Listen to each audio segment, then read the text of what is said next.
आदरणीय दर्शकबिन नमस्कार। न्यूज 24 टेलिभिजन को प्रदेश बहस को यो विशेष श्रृंखलामा यहाँलाई हार्दिक स्वागत छ। म शिव डुम्रे। दर्शकबिन, आज हामी नेपालमा रहेका खास गरी भूमिहीन र सुकुम्बासीहरूका समस्याका विषयमा कुराकानी गर्दैछौँ। प्रदेश बहस अन्तर्गत आज हामी लुम्बिनीको रूपन्देहीमा भूमिसँग सम्बन्धी समस्या समाधानको लागि बनेका आयोगहरूले गरिरहेका कामको विवरण पेश गर्दैछौँ। सुकुम्बासी समस्या खास गरी नेपालको राजनीतिको लागि सबैभन्दा दरो मसला हो। लामो समयदेखि सुकुम्बासीहरूलाई पूर्जाका लोभ देखाएर पटक पटक सुकुम्बासीहरूको जीवनमाथि राजनीति गरिरहेका छन् यहाँका नेताहरूले। यसै सन्दर्भमा नेपालमा हालसम्म 15वटा आयोगहरू बनिसकेका छन् जसले पटक पटक लाल पूर्जाको सपना देखाइरहे र हातमा पूर्जा देखाएर सुकुम्बासीहरूका जीवनसँग खेलिरहे। यति बेला अहिले पछिल्लो समय नेपाल सरकारले भूमि सम्बन्धी समस्या समाधान आयोगको नाममा एउटा आयोग गठन गरेको छ जसले फारम भर्ने कामहरू विभिन्न ठाउँमा सम्पन्न गरिसकेका छन्। तर यस आयोगले पनि के सुकुम्बासीहरूलाई भने जस्तै पूर्जा दिन सक्छ? विगतका 14वटा आयोगहरू र अहिलेको आयोगमा के फरक छ? अहिले गरिरहेको आयोगबाट आम सुकुम्बासीहरूका समस्याहरू, भूमिहीन दलितहरूका समस्याहरू र भूमि सम्बन्धी समस्याहरूको समाधान गर्ने कसरी तयारी गरिरहेको छ? सबैभन्दा पहिले प्रदेशभरिको सुकुम्बासीको समस्या र रूपन्देहीमा रहेर गरिएको पछिल्लो कामको बारेमा तयार गरिएको यो विशेष रिपोर्ट हेर्नुहोस्।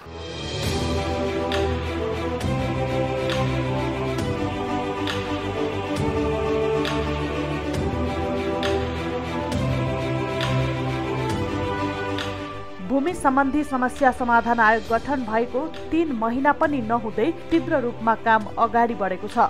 बिना पूर्जा अव्यवस्थित रूपमा बसेकाहरूको लगत सङ्कलन गर्ने र भूमिहीनलाई भूमि उपलब्ध गराउने उद्देश्य सहित अहिले स्थानीय तहहरूको समन्वयमा भूमि सम्बन्धी समस्या समाधान आयोगका इकाइहरूले काम अगाडि बढाइरहेका हुन्। लामो समयदेखि जमिनको पूर्जा दिन्छौं भन्दै पटक पटक भोट माग्न आउनेहरू धेरै पटक फेरिए तर पनि वर्षौंदेखि पटक पटक पुरानै कागजहरू बोक्दै कहिले ओडा कार्यालय त कहिले नगरपालिका धाइरहेका छन्। रूपन्देहीमा मात्रै 1 लाखदेखि 1.5 लाखसम्म अव्यवस्थित रूपमा बसोबास गरेका घर परिवार छन् भने सयौं बिघा जमिन पूर्जा बिना खाली छ। यसअघि पटक पटक टेन्डर आह्वान गरी बुटवल उपमहानगरपालिका सहित रूपन्देहीको तिलोत्तमा नगरपालिका, देवदह नगरपालिका, सैना मैना नगरपालिका लगायत धेरै गाउँपालिका र नगरपालिकाहरूमा अत्यधिक क्षेत्र ऐलानी क्षेत्र छन्। सुकुम्बासी समाधान आयोग गठन गरी पटक पटक पूर्जाको आश्वासन दिए पनि हाल भने गणकहरूलाई तालिमको प्रवर्धन गरी टोल टोलमा फारम भर्न हटाइएको छ। टोल टोलमा गई उनीहरूको अवस्थाको बारेमा बुझ्दै फारम भरिरहेका गणकहरू पनि उत्साहित भएर फर्म भरिरहेका देखिन्छन्। घर घरमै फारम लिएर पुग्दा स्थानीयहरू पनि उत्साहित देखिएका छन्। नेपालको संविधानले गरेको व्यवस्था अनुसार भूमि सम्बन्धी ऐनमा 7औं संशोधन गर्दै 2075 सालमा भूमिहीन दलितहरूलाई एक पटकका लागि 3 वर्षभित्र जमिन उपलब्ध गराउने प्रतिबद्धता गरिएको थियो। उक्त ऐनमा 2076 सालमा गरिएको संशोधनले भूमिहीन सुकुम्बासी र अव्यवस्थित बसोबासलाई पनि जग्गा उपलब्ध गराउने उल्लेख गरिएको छ। भूमिहीन सुकुम्बासीलाई जग्गा उपलब्ध गराउने र अव्यवस्थित बसोबासलाई व्यवस्थापन गर्ने उद्देश्य सहित ओली सरकारले यसै वर्षको वैशाख 1 गते भूमि सम्बन्धी समस्या समाधान आयोग गठन सम्बन्धी आदेश जारी गरेको थियो।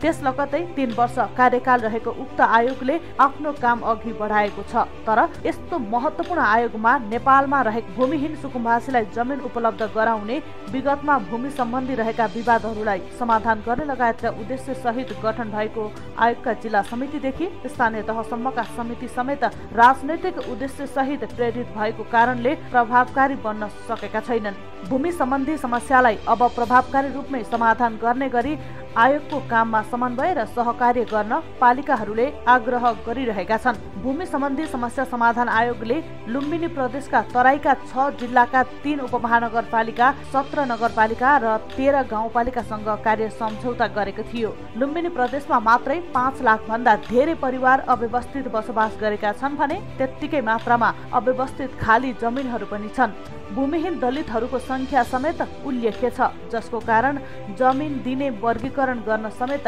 लामो समय लाग्ने देखिन्छ।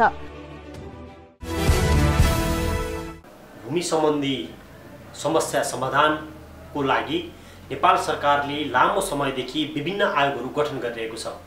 यसै सन्दर्भमा पछिल्लो समय नेपाल सरकारबाट गठित भूमि सम्बन्धी समस्या समाधान आयोगका रूपन्देही स्थित जिल्ला अध्यक्ष बलबहादुर आचार्य सर यति बेला हामीसँग हाम्रो आजको प्रदेश बहसको अतिथिमा हुनुहुन्छ। आउनुहोस् आजका हाम्रा प्रदेश बहसका अतिथिलाई स्वागत गरौँ। स्वागत छ सर यहाँलाई न्युज 24 प्रदेश बहस कार्यक्रममा। सर, खास गरी पछिल्लो समयदेखि हामीले यो भूमि सम्बन्धी समस्या समाधान आयोगको लागि भनेर पटक पटकहरू चाहिँ गठन भइरहेका छन्। अहिले चाहिँ भूमि सम्बन्धी समस्या समाधान आयोगको नाममा एउटा समिति, एउटा आयोग गठन भएको छ। यो आयोग चाहिँ के हो सर खासमा? मूल रूपमा अब हाम्रो 2072 को संविधानले नागरिकको मौलिक हकको अधिकारमा हैन शिक्षा, स्वास्थ्य, रोजगारी, आवास लगायतका विविध मौलिक अधिकार छन्, त्यसलाई चाहिँ सम्बोधन गर्नुपर्छ र व्यवस्था गर्नुपर्छ भन्ने सोचका साथ नेपालको भूमि ऐनमा संशोधन गर्दै भूमि सम्बन्धी समस्या समाधान गर्नको लागि एउटा आयोग गठन गरिनेछ भन्ने खालको प्रावधान अनुसार मन्त्री परिषदले चैत 2076 चैत 9 गतेका दिन केन्द्रीय स्तरमा आयोग गठन गर्यो र त्यसले बिचमा चाहिँ आयोगका कार्यविधिहरू अनि नियमावली सम्बन्धी तयारी गर्यो र त्यो गरिसकेपछि उसले अब सोझै कार्यपालिकाहरूसँग काम अगाडि बढाउनुपर्छ भन्ने सोचका साथ बिचमा जिल्ला समिति मार्फत हो गर्नुपर्ने, तर जिल्ला समिति बन्नलाई अलिकति टाइम लाग्ने भएकोले सोझै पालिकाहरूसँग कार्य सम्पादन गर्ने र त्यस अनुसार काम अगाडि गर्ने गरेको छ। अहिले करिब करिब केन्द्रले 500 जति गाउँपालिकासँग सम्झौता गरिसकेको छ र अहिले जिल्लाले आफै चाहिँ बाँकी रहेका गाउँपालिकासँग नगरपालिकासँग कार्य सम्पादन गर्ने अगाडि बढ्ने भन्ने सोचका साथ यो आइरहेको छ। विशेष गरी नागरिकको भूमिसँग एक थरी कस्तो छन् भने आमोद कमोद जोत भोग गरेर बसेका छन्, उनको पूर्जा छैन। त्यसमा एक खाली अव्यवस्थित बसोबासी छ। कस्तो भने अरू ठाउँ पनि सम्पत्ति अलिअलि छ, तर त्यो ठाउँमा पनि लामो समयदेखि उनीहरूले जोत भोग गरेर बसेको छ भने त्यसलाई अव्यवस्थित बसोबासी भनिन्छ र उनीहरूलाई पनि एकपटकको लागि सरकारले दिने भनेको छ र आगामी दिनमा यस्तो खालको सेवा सुविधा राज्यबाट पाउँदैनन् र विगतमा पनि यस्ता आयोगले त्यस्तो दिएको छन् भने उनीहरूले पनि पाउँदैनन् र अहिले चाहिँ यो अवस्थित बसोबासी र विशेष गरी भूमिहीन सुकुम्बासीहरूको लागि यो पूर्जा वितरण गर्ने, पूर्जा दिने, स्वामित्व उनीहरूलाई प्रदान गर्ने भन्ने सोचका साथ गठन भएको छ। धेरै वर्षदेखि हामीले चाहिँ ल सुकुम्बासीले पूर्जा पाउने भए, सुकुम्बासीले पूर्जा पाउने भयो भनेर धेरै पटक धेरै समाचारहरू बनायौँ होइन। खास गरी ठ्याक्कै मूर्त रूपमा भनिदिनुहोस् न, अहिलेको आयोगबाट आम जनताहरू विगतका आयोगहरूबाट धोका खाइरहेका, विगतका विभिन्न समितिहरूबाट धोका खाइरहेका आम सुकुम्बासी जनताहरूले चाहिँ कहिले चाहिँ खास गरी यो भूमि सम्बन्धी समस्या समाधान चाहिँ पाउँछन् होला सर? अब तपाईँले एकदम ठिक प्रश्न उठाउनुभयो। वास्तवमा विगतमा अहिले बहुदलीय व्यवस्थाको स्थापनापछि 46 पछि यो 15औं आयोग हो। विगतमा नै आयोगहरू बने, मन्त्री परिषदले गठन गर्ने अनि त्यसपछि काम सम्पादन गर्दै जाने अनि त्यसपछि सरकार परिवर्तन हुने बित्तिकै आयोगहरू विघटन हुने खालको प्रक्रियाले गर्दाखेरि विगतमा धेरै काम अधुरा भयो। कतिपयले बाँडे, कतिपय सुरुवात गर्न पाएन, कतिपय चाहिँ अब त्यो समयमा काम गर्न सकेनन्, यो खालको थियो। त्यसैले अहिले चाहिँ कस्तो भने ऐनमै संशोधन गरेर यो ऐनमै व्यवस्था भएको कारणले यो सरकार परिवर्तन भए पनि यो आयोगलाई कुनै त्यस्तो समस्या रहँदैन र यसले चाहिँ कन्टिन्यू रूपमा काम गर्छ र अहिले आयोगले 3 वर्षभित्रमा यो काम सम्पन्न गर्ने भनेको छ। बाइ द वे काम सम्पन्न हुन सकेन भने यसलाई 2 वर्ष अझ एक्सटेन्सन गरेर भए पनि नेपालमा भूमि सम्बन्धी यावत खालका समस्याहरू समाधान गर्ने भन्ने सरकारको सोच हो। यो सोच अनुसार अहिले काम अगाडि बढाइरहेको छ र अब विगतमा पनि अब त्यही अधुरो भयो, काम गर्दा गर्दै हैन आयोगहरू विघटन हुने कारणले अधुरो भएको हो। अहिले चाहिँ यो काम सम्पन्न गर्ने गरी यो काम सम्पन्न गर्दाखेरि यो सरकारको लक्ष्य के हो भने सबै मान्छेहरूले आवास प्राप्त गर्नेछन्, सबै नागरिकले, अनि सबै मान्छेको जोतभोग गरेका आधारमा उनीहरूले पूर्जा प्राप्त गर्नेछन् र अब आगामी दिनमा यस्ता खालका समस्या रहने गरी आयोग बन्न पर्ने अवस्था आउने छैन। त्यसैले यो आयोगले यो सबै खालका समस्या समाधान गर्नेछ र भूमिमा सुकुम्बासी मात्र नभएर भूमिमा अनेक खालका समस्याहरू छन्, त्यो समस्या समेत समाधान गर्ने गरी नाम समेत परिवर्तन गर्ने गरी उद्देश्य र यसका अधिकार र कर्तव्यहरू पनि परिवर्तन भएको छ। त्यो कारणले गर्दा म आम जनसमुदायले के भन्न चाहन्छु भने तपाईँ ढुक्क हुनुहोस्, यो आयोगले सबै अब भूमिहीन सुकुम्बासी र अवस्थित बसोबासीको पूर्जा वितरण गर्छ र आफ्नो काम सम्पन्न गर्छ र यो समस्या अबको दिनमा नेपालमा समस्या रहने छैन भन्ने खालको प्रतिबद्धताका साथ काम गर्छ।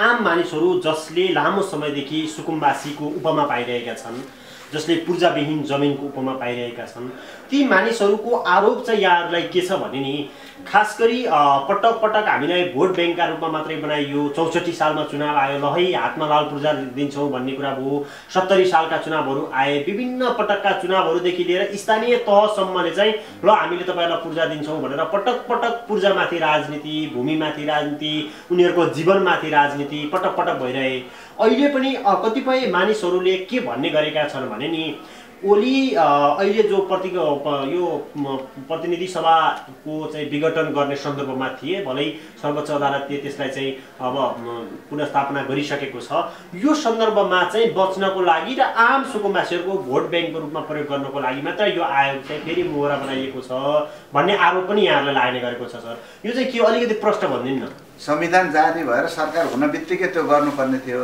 त्यो विगतका सरकारले गरेन सामान्य प्रधानमन्त्री केपी ओली प्रधानमन्त्री भइसकेपछि उहाँले यो काम द्रुत गतिमा लानुपर्छ भन्ने सोचका साथ डे 1 देखि नै उहाँले चाहिँ यो आयोगका त्यो ऐनहरू संशोधन गर्ने त्यसपछि गठन आदेशहरू तयार गर्ने त्यसपछि मन्त्री परिषदमा लाने खालका काम सुरुदेखि नै भएको थियो यो पछिल्लो चरणमा हो तपाईँले भनेको जुन घटनाक्रम संसद विघटनको जुन कुरा आयो यो चाहिँ पछिल्लो चरणमा हो मान्छेले यससँग पनि जोडे होला अहिले चाहिँ अलिक पहिला सुस्त थियो अहिले अलिक तीव्र गतिमा काम भएको कारणले यही संसद विघटन गएको बेलामा चाहिँ यस्तो कुराहरू उठाइयो भन्ने खालका यो चाहिँ भ्रामक कुरा हो हामीलाई सबै यसका अब गठन भएका निर्माण भएका र यसले गरेका काम हेऱ्यो भने त्यो प्रष्ट हुन्छ र अब चाहिँ अघि मैले भने तपाईँलाई अब चाहिँ नेपालमा यो समस्या राख्नै हुँदैन समाधान गर्नुपर्छ भन्ने लक्ष्य र उद्देश्य लिएको कारण के हो भने यस्ता चाहिँ राजनैतिक मुद्दा नबनोस् मान्छेको जीवनसँग मान्छेको जमिनसँग मान्छेको स्वामित्वसँग खेलवाड गर्ने र राजनीति गर्ने काम चाहिँ अन्त्य गर्नुपर्छ र सबै नागरिकहरूले आवास पाउने र जोतभोग गरेका पूर्जा पाउने खालको काम सम्पन्न गर्नुपर्छ भन्ने सोच हो त्यो आधारमा चाहिँ त्यो तपाईँको आरोप त त्यसै पनि विखण्डन हुन्छ होइन तीनवटा विषयलाई प्राथमिकतामा राखेको छ जसले भूमिहीन दलित अव्यवस्थित बसोबास गरिरहेका मानिसहरू र भूमि सम्बन्धी सबै खाले समस्याहरू समाधान गर्ने भनेर तीनवटा विषयहरू उठाइराखेको छ यो विषयहरू अलिकति कन्ट्राडिक्सन जस्तो दलित भूमिहीन दलित भनेर कसरी चाहिँ वर्गीकरण गर्ने हैन अर्को अव्यवस्थित बस्ती गरेर बसिरहेकाहरूलाई कसरी वर्गीकरण गर्ने भूमि सम्बन्धी समस्याहरू के हुन् वैज्ञानिक भूमि सुधार लागू गर्ने भनेर सरकारले पटक पटक भनिरहेको छ यसरी अलिकति बढी जिम्मेवारी हुँदा मुख्यतः यहाँहरूले गर्न चाहेको कुरा एकातिर र जिम्मेवारी अर्कोतिर जस्तो देखिने हैन ठ्याक्कै चाहिँ यहाँहरूले मात्रै सुकुम्बासीलाई पूजा मात्रै दिनुहुन्छ अथवा यो आयोगले अरू पनि काम गर्छ भूमिहीन किसानभित्र पनि दलितलाई राज्यले बढी प्राथमिकता दिएको कारणले भूमिहीन दलित पनि त्यहाँ त्यो भित्रको क्याटेगोरी हो हैन त्यसैले दलितलाई त के छ भने दलित भूमिहीन किसानहरूलाई त उनीहरूलाई राज्यले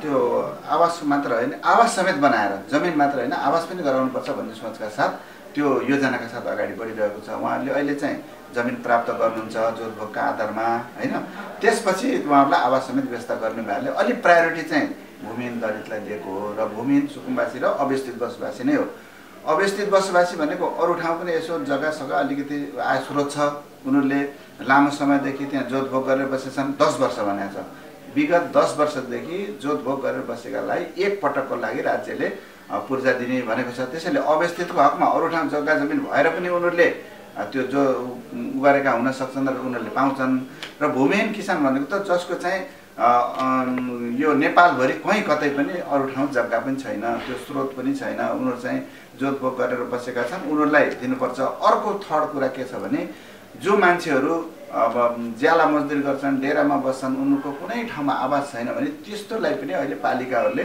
लिस्टिङ गर्ने फारम भरेर राख्ने उहाँहरूलाई लिस्टिङ बनाएर राख्ने कति त्यहाँ आँकडा लिने कति चाहिँ त्यस्तो जनसमुदाय छ उनीहरूलाई चाहिँ क्रमशः राज्यले पालिकाले प्रदेशले सङ्घले कसरी सकिन्छ उहाँहरूलाई चाहिँ व्यवस्थित आवास क्षेत्र चाहिँ छुट्याएर गर्नुपर्छ र उहाँहरूलाई रोजगारीको व्यवस्था गर्नुपर्छ भन्ने खालका सोच छन् र तपाईँले अर्को थर्ड कुरा के हो भने हिजो विगतमा आयोगहरूले काम गर्दा गर्दै अधुरो रहेका जस्तै काम गर्दै गए जग्गा निर्णय भयो नापी भयो अब नक्सा प्रमाणित पनि भयो अनि पूर्जा बनाउन थाल्दै विघटन भयो अथवा पूर्जा पनि बनाइसके अनि वितरण गर्न पाएन श्रेष्ठता कायम गर्न पाएन त्यो खालका अधुरा कामहरू पनि गर्ने भनेको छ यो बाहेक हिजोका आयोगले गरेका अधुरा कामहरू सम्पन्न गर्ने भनेको छ त्यसैले हाम्रो चाहिँ दायित्व अलिकति त्यो हिजोका विगतका त्यो जटिल समस्याहरूलाई पनि सम्बोधन गर्ने र समाधान गर्ने भन्ने खालको कुरा हुन्छ यहाँहरूकै सरकार यहाँहरूकै स्थानीय तह यहाँहरूकै प्रदेश यहाँहरूकै चाहिँ सङ्घीय सरकार ले सुकुम्बासीका घर घरमा डोजर लगाइदिन्छ, सुकुम्बासीका घरमा आगो लगाइदिन्छ, सुकुम्बासीले खाली जमिनमा उखु गरिरहेका उखु खेती, केरा गरिरहेका केरा खेतीमा चाहिँ डोजर चलाइरहेको छ। कतिपय सुकुम्बासीहरू जमिनबाट विस्थापित हुनुपर्ने अवस्थामा पुगेका छन्। यो बेलामा फेरि सरहरूले चाहिँ हैन हामी त सुकुम्बासीका मान्छे हो, सुकुम्बासीलाई पूर्जा दिन्छौँ भनेर आउनुभएको छ। यो अलिकति कन्ट्राडिक्सन जस्तो बुटोलकै हकमा कुराकानी गरौँ। बुटोलमा वर्षौँदेखि बसिरहेका कैयौँ सुकुम्बासीहरूको डोजर चलाएको हामीले भिडियो खिच्न बाध्य भयौँ। अहिले कुराकानी गर्नुहुन्छ भने अव्यवस्थित बस्ती बसेका धेरै ठाउँमा मुआब्जा बिनै तपाईँहरूले मन लागे चाहिँ डोजर चलाउनु भएको छ, मन लागे बाटो लैजानु भएको छ, पुल बनाउनु भएको छ। त्यहाँ चाहिँ वर्षौँदेखि बसिरहेका ती सुकुम्बासीहरूका चाहिँ बारेमा समस्याको बारेमा यहाँलाई ज्ञात छ कि छैन सर? तीनौ कोरिडोरमा आएका मान्छेहरूलाई अब डोजर लाग्ने भयो भन्ने खालको कुरा होला र त्यसको चाहिँ हामीले व्यवस्था गर्ने ठाउँमा अन्यत्र ठाउँमा व्यवस्था गर्ने गरी विकास निर्माण त रोक्न भएन हैन। विकासका कामहरू त अगाडि लानु पर्यो। अर्को कुरा भनेको जस्तै सार्वजनिक ठाउँहरू कतिपय ऐन नियमले त्यो बसेका छन् र उनीहरूलाई चाहिँ विस्थापित गर्ने होइन कि उनीहरूलाई त्यो ठाउँबाट अर्को ठाउँमा चाहिँ लाने हो, तर व्यवस्था गर्ने हो। त्यसलाई उहाँहरूलाई चाहिँ त्यो डोजर लाएर जेसुकै गर्नुहोस् भन्ने खालको त्यस्तो नीति होइन। हामीले चाहिँ वैकल्पिक व्यवस्था सहित उहाँहरूलाई पनि कहाँ व्यवस्थित गर्नुपर्छ त्यो सोचका साथ आएको छौँ। सुकुम्बासीहरूले मुआब्जा पाउँछन् त सर? मुआब्जा यस्तो छ, भूमिहीन सुकुम्बासीहरूको हकमा जसको कोही कतै छैन उनीहरूलाई त राज्यले फ्रीमै दिने हो होइन। र अरू अव्यवस्थितको हकमा पनि उनीहरूलाई हामी अब अहिले ठ्याक्कै त्यो नियममा त छैन। अब के हुन्छ भने माथि ऐन बनाएर नियम बनाएर यहाँ पठाएको छ। अब फिल्डमा हामी भर्खरै आइरहेका छौँ होइन। के त्यस्ता खालका समस्याहरू देखिन्छन्, जटिल समस्याहरू के हुन्छन् त्यो कुरा हामी सुझावको रूपमा पेश गर्छौँ र त्यो चाहिँ आयोगले मन्त्री परिषदमा लानेर त्यसलाई समाधान गर्ने काम पनि गर्छ। त्यसैले सबै समस्या त एकैचोटि समाधान हुँदैन। अहिले यो हामीले जुन उद्देश्यका साथ काम गर्दैछौँ त्यसमा पनि अलिक जटिल समस्याहरू आयो भने त्यसलाई फेरि हामी ऐन संशोधन गरेर निर्णय गरेर त्यसको व्यवस्था गर्छौँ। जस्तो बलबहादुरजी यो कस्तो पनि छ भने सुकुम्बासीका नाममा केही हुकुमबासीहरूले जग्गा कब्जा गरिरहेको, जसले अन्यत्र जग्गा पनि चाहिँ छ, यहाँ चाहिँ तपाईँको भूमाफिया बनेर सुकुम्बासीहरूको जग्गाको लाल पूर्जा गोजीमा लिएर हिँडिरहेका यस्ता थुप्रै समस्याहरू बुटोलमा मात्रै नभएर देशभरका हकमा यस्ता समस्याहरू पनि पाइन्छन्। यस्तो अवस्थामा जसको नाममा जग्गा छ, जसले अरूले नै कमाइ गरेर बसिराख्नु भएको छ, कमोद आमोद भनेर कमाइ गरिराख्नु भएको छ, विभिन्न रैकरदेखि लिएर विभिन्न चाहिँ उबाट पाइराख्नु भएका जग्गाहरूको अवस्थामा पनि यो समस्याहरू छ। यस्ता समस्याहरूलाई चाहिँ यहाँहरूले कुन रूपमा हेरिराख्नु भएको छ? पूर्जा पाएको व्यवस्थामा त्यस्ता मान्छेहरू छन् उनीहरूले कुनै हालतमा पूर्जा पाउँदैनन् होइन। अर्को कुरा तपाईँले भनेको अब पैसा भन्ने मान्छेले विभिन्न ठाउँमा कुपन किन्ने, जग्गा किन्ने, सुकुम्बासी किनेर जाने जुन खालको व्यवस्था छ तपाईँले ठिक प्रश्न उठाउनु भयो। अहिले चाहिँ एक ठाउँमा त्यस्तो व्यवस्था भएको मान्छेले अर्को विभिन्न ठाउँमा गर्न पाउँदैन। पालिका जोडिएको हकमा चाहिँ उसले अवस्थित भनेर उसले मापदण्ड अनुसार पाउँछ, तर उसले यहाँ पनि गरेछ, नेपालगञ्ज गरेछ होइन, काठमाडौँ गरेछ, यस्तो खालको हो भने त्यो अहिले कुनै हालतमा पाउँदैन। त्यो ऐनले त्यो व्यवस्था गरेको छ। त्यसैले एक ठाउँ मात्रै उसले पाउने हो, मापदण्डको आधारमा पाउने हो र त्यसपछि उसले पाएको जग्गा चाहिँ 10 वर्षसम्म बेच्न पाउँदैन। 10 वर्षसम्म बेच्न पाउँदैन, उपभोग गर्नुपर्छ। र फेरि अवस्थितको हकमा चाहिँ के छ भने तपाईँको उसको सम्पत्तिको यथार्थ विवरण लिएछ अहिले होइन। उसँग भएका गहना, साधन, स्रोतदेखि जग्गा, जमिन, स्रोतहरू के छन् त्यो सबै विवरण लिएको छ र त्यो विवरणको आधारमा उसले त्यो अहिलेको ठोस नीति के हो भने नहुनेले राज्यले फेरि दिने हो, जोसँग पैसा छ, प्रशस्त छ, आयस्रोत छ, त्यसले चाहिँ दस्तुर तिरेर लिने हो। त्यो दस्तुर तिर्दाखेरि 8%देखि लिएर 200%सम्म उसले दस्तुर तिर्न, राजस्व तिर्नुपर्छ र मात्रै उसले पाउँछ र पाइसके पनि उसले 10 वर्षसम्म बेचबिखन गर्न पाउँदैन। त्यसले अलिकति नियामक गर्न चाहिँ खोजेको छ होइन। अब सबै कुरा त एकैचोटि समाधान नहोला, तर अहिले चाहिँ केही नियम ऐनको मातहतमा रहेर अगाडि बढ्ने खालको कुरा। खास गरी गणकहरूले सेतो फारम लिएर अहिले गाउँ गाउँमा जानुभएको छ, टोलटोलमा जानुभएको छ। टोलमा बस्नुभएका आम सुकुम्बासीहरू जसले लामो समयदेखि त्यो क्षेत्रमा बसिरहनु भएको, उहाँहरूले चाहिँ कुन प्रक्रियाबाट फारम भर्ने, फारम भरेपछि के हुन्छ, त्यो कसरी प्रक्रियामा लैजाँदै हुनुहुन्छ होइन, र यस पछाडिको प्रक्रिया चाहिँ के हुन्छ? पहिलाका आयोगले जुन आयोग भन्थ्यो त्यो आयोगले फारम भर्ने, अनि त्यसको जाँचबुझ गर्ने, पूर्जा बनाउने, वितरण गर्ने सबै अधिकार आयोगलाई थियो। अहिले चाहिँ कार्यविभाजन भएको छ। पालिकाहरूले विशेष गरी वडाहरूले को सुकुम्बासी हो, को अवस्थित बसोबासी हो, को केही नभएको मान्छे हो, उनीहरूले त्यहाँ फाइनल गर्नुपर्छ होइन। त्यो फारम भर्दा पनि उहाँले त्यो लिस्टहरू तयार गर्नुपर्छ, फारम भर्नुपर्छ। त्यो फारम भरिसकेपछि उहाँहरूले सार्वजनिक सुनवाई गर्नुपर्छ। यो मान्छे यो मापदण्डको मान्छे हो कि होइन भने सार्वजनिक गर्नुहुन्छ। त्यसमा चाहिँ गलत मान्छेले गलत किसिमले फर्म भरेको छ भने त्यो चाहिँ अब जरिमाना र अब जेल सजायसम्मको व्यवस्था छ। त्यो कारणले गर्दाखेरि अहिले गलत मान्छेले त्यसरी प्रवेश गर्न त पाउँदैन नै।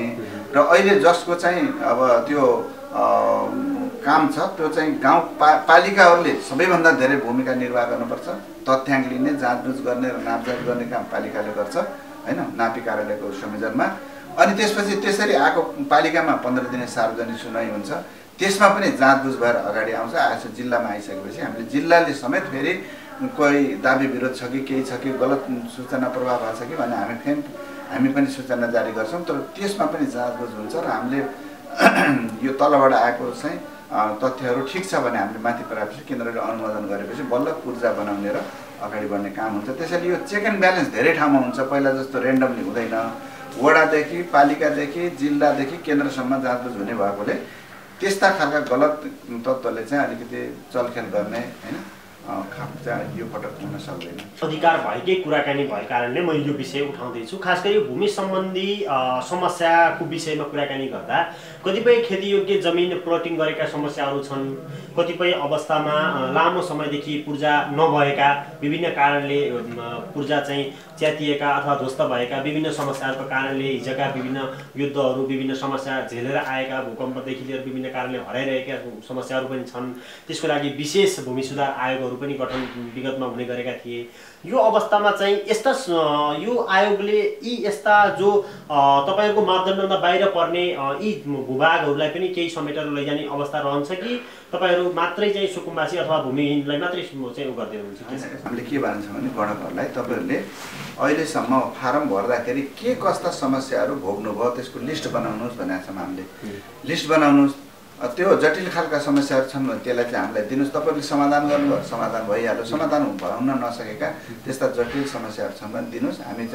हामीले पनि त्योलाई चाहिँ केन्द्रमा पठाउँछौँ र त्यसले के गर्नुपर्छ भन्ने सन्दर्भमा केन्द्रले एउटा निर्णय गरेर त्यसलाई नीति बनाउने कुराहरू होला। जहाँसम्म अब हराएका अनि त्यो टुटफुट भएका यस्तो खालको छ भने त्यो त अहिले हाम्रो विभिन्न मिडियामा विभिन्न ठाउँमा विभिन्न अफिसहरूमा त्यो रेकर्ड व्यवस्थापन भएको कारणले खोज तलास गरेर त्यो पत्ता लगाउन सकिएला हैन। त्यसपछि त्यो के भन्नुभयो यसरी टुटफुट भएका रोडलाई पनि र विशेष नापी कार्यालयहरू पनि गठन भइरहेको अवस्था थियो हैन।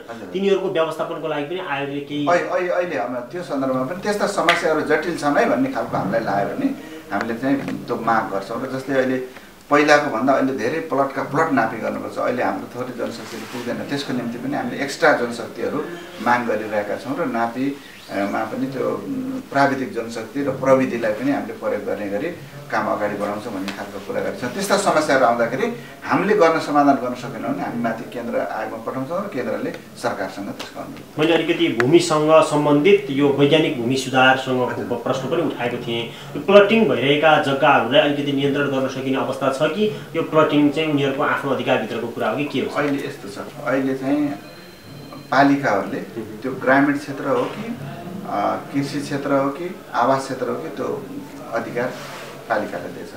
पालिकाहरूले चाहिँ जहाँ कृषि क्षेत्र भन्नुभएको छ, यो कृषि क्षेत्रमा कसैले पाएको छ भने त्यसलाई प्लटिङ गर्ने बेचबिखन गर्ने पाइँदैन। कृषि प्रयोजनको लागि मात्रै हुन्छ।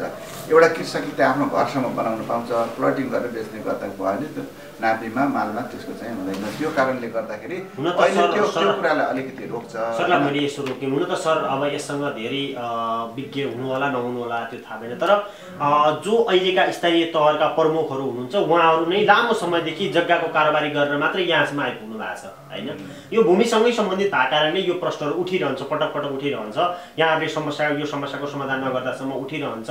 विगतमा भूमि मन्त्री हुनुभएका हाम्रो पद्म अर्यालले पनि विभिन्न चाहिँ पटक यो बारेमा बहस उठाइराख्नु भएको थियो, प्लटिङ गर्ने नगर्ने भन्ने विषयमा।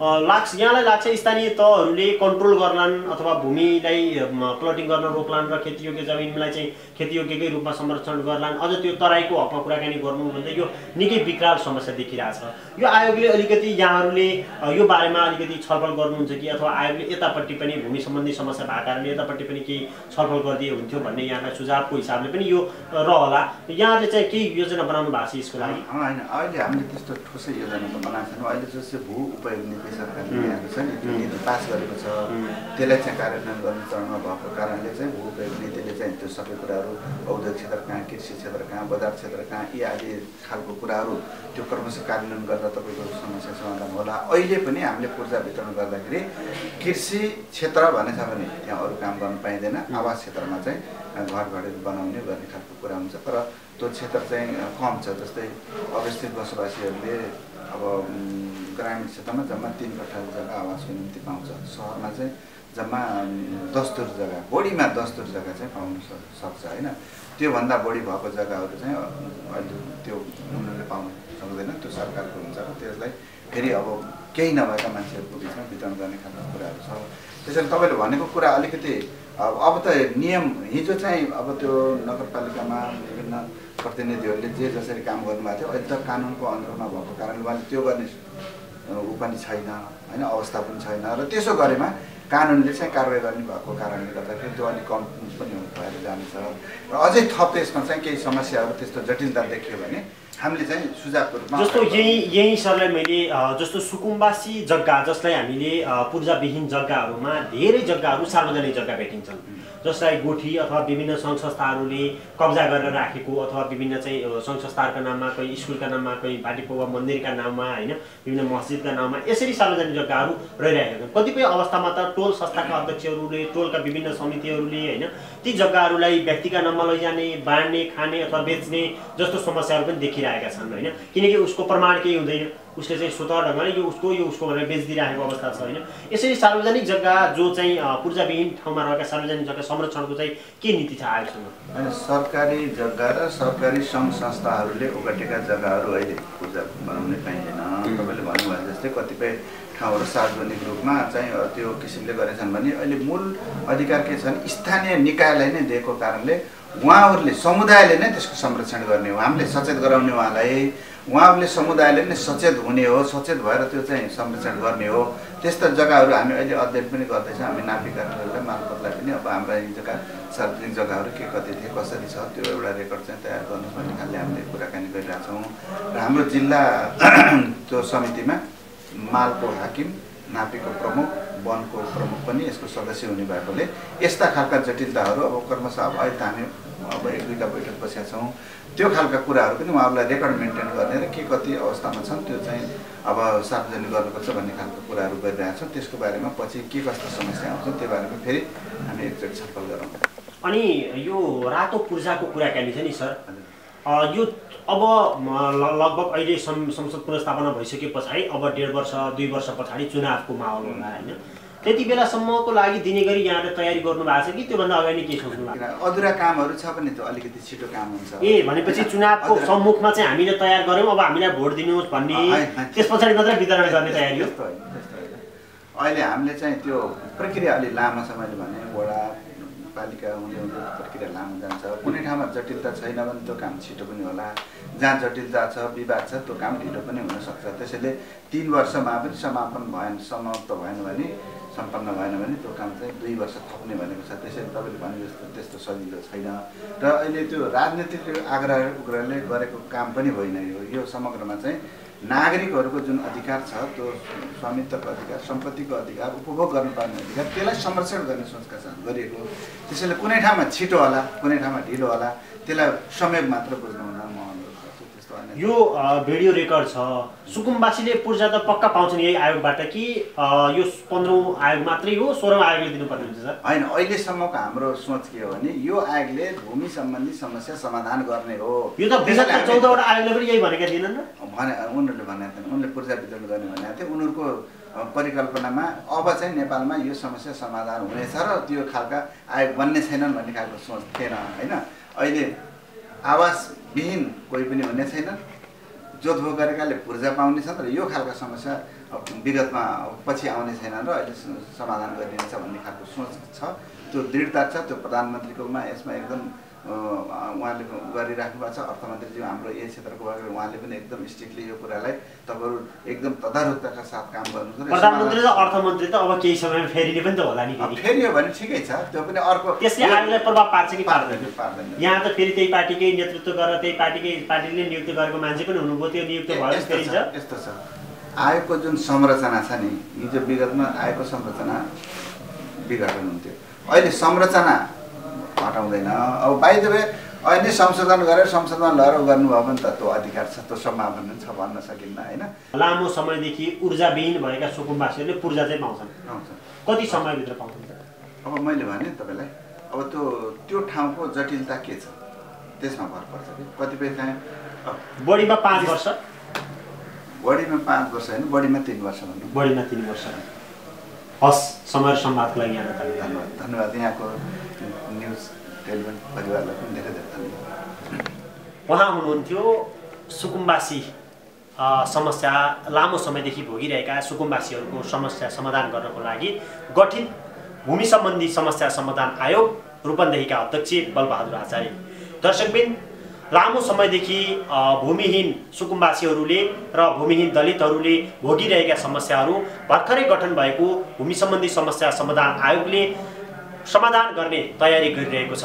हेरौँ अब यो समस्याको समाधानका निम्ति कति समय पर्खनु पर्ने हो। हवस् त, आजको समय र सन्दर्भको लागि हामी बिदा माग्छौँ। हामीलाई अहिलेसम्म छायाङ्कन गरेर साथ दिने क्यामेराम्यान थान प्रसाद रिजालका साथमा म शिव डुम्रे बिदा हुन्छु।